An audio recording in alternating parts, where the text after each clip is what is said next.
в хороших эссетсах, Мгм. там, не в красоте, не в объектах, не в структурах, они воспринимают там в часах и в деньгах.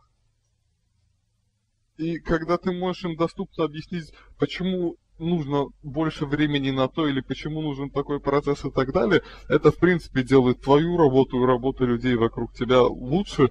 И это тоже, знаешь, было что-то, чего я не ожидал, Момент что из мне почему-то психологии. когда-то придется научиться. Но, тем не менее, я считаю, что... Да, я считаю сейчас, что это полезный навык, потому что когда ты работаешь,